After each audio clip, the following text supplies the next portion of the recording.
Hello and welcome to my next YouTube video. This one's entitled, I Hate Golf Tips, and I do. I've just never found golf tips to work. Yet, true, the masses continuously want to believe that somebody can give you a little tip and everything will work better. However, there's lots of people out there that kind of know these things don't work, and they certainly don't work for long. And there's a lot of guys out there, golfers, that are intent on following the correct path, following the correct organization to get to where they want to go. That said, I want to build on a lot of things. Like, we don't have to reinvent the wheel here. For example, Brian Mogg. You see him all the time on the Cialis commercials. Really good golf instructor. Heck of a really good player, which puts him right at the top for me. However, he gets 1 minute to give a tip. Now, I think even if you could get him on the telephone, he'd admit that in 1 minute you can only do.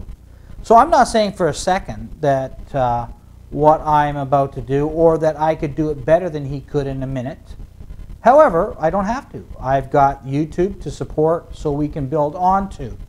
The tip I want to start with, and when I do start with this, here's what I really want everybody out there to start to recognize is, if I deliver the message to you correctly enough, you will start to see the similarities between everything, between every kind of shot you ever want to hit. It will start to make sense to you. Therefore, give up the notion of muscle memory, because it doesn't exist. You also do not have to memorize stuff. You can start to figure things out. You need to have enough information given to you in the correct order that you can start seeing where everything's going to go next. So, let's talk about this flop shot idea, but in general we're talking about tips not working. So let me do that. Number one, the reason why tips don't work is because they make the incorrect assumption that, number one, you know to stay on top of a golf ball. That's an incorrect. Listen, no tips will work if you're doing this. If you're going to do this, there's not a tip in the world someone's going to give you to stop a lot of the stuff that's happening to you. Once you know this, that you stay on top of a golf ball, a lot of those tips now can work. If you really know how the arm should swing on plane left and up, again, a lot of those tips that didn't work before now can work. If you know what to do with your hands, a lot of those tips that didn't work before now can work. If you're swinging your arms inside out, if you're trying to roll your hands over, if you're trying to stay behind the golf ball, none of those tips will ever work. So we have to get, come on, doesn't this make sense? I mean, you have to have somewhat of a relatively good understanding or correct understanding of what you're trying to do before a little piece of information is going to work. Makes sense, right? Okay, so let's talk about that flop shot. First off, a flop shot you're perceiving goes high and soft. Well, to get height, you need speed. Because without speed, you're not getting any height. So we need to take a pretty darn big swing, which is a scary proposition in the first place, right? Big swings to most people mean ball goes far. To offset how far it goes, I need to add loft. I really dislike it when any of the golf instructors out there say open your club face, because I do not open it. I loft it. There's a big difference. I can add as much loft as I want. Now, once I add the loft, I have to turn my body line to the left so that the golf club can now aim towards the target. Now, I want you to recognize what just happened there. I saved you a step. I didn't add one. I saved you one. It is incorrect terminology to say, open your club face, open your stance. That's just not right. What happens is I loft my club face, make the club face point to where I want the ball to go, which automatically takes my body line and aims it left. So for doing one thing, you get another one kind of sort of for free. Okay, so next.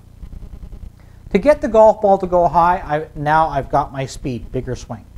I've now created more loft on the golf club. I've now lined myself up towards the target, club face. Body line will go left. Well, what Brian said was, he said, keep your nose behind the golf ball. See, I wouldn't say that. That wouldn't be my want to say. However, again, appreciating the time frame that he has, pretty hard to tell you exactly what I'm going to tell you now.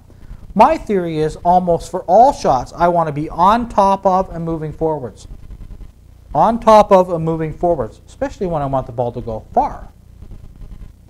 Now I don't necessarily want this ball to go far. I kind of want it to go high. So I would suggest that my head is less on top and forwards. Less on top of forwards. I just wouldn't use the language behind. I just wouldn't do that. That's my preference. I just wouldn't use that language. So in not allowing my head to be on top and forwards, my right wrist will lose its lag pressure, creating more loft. The ball goes up. You certainly would not want to do this if you're trying to hit the ball far. So that's kind of a little lesson, a mini lesson in the lesson. Okay, so I'm trying to make sure that my head is less on top of and moving forwards. So I take a big swing, therefore height. I have lots of loft. My right wrist, the lag pressure will be kind of let go. So I will have an awful lot of loft on that golf club at the bottom. Ball will shoot up in the air.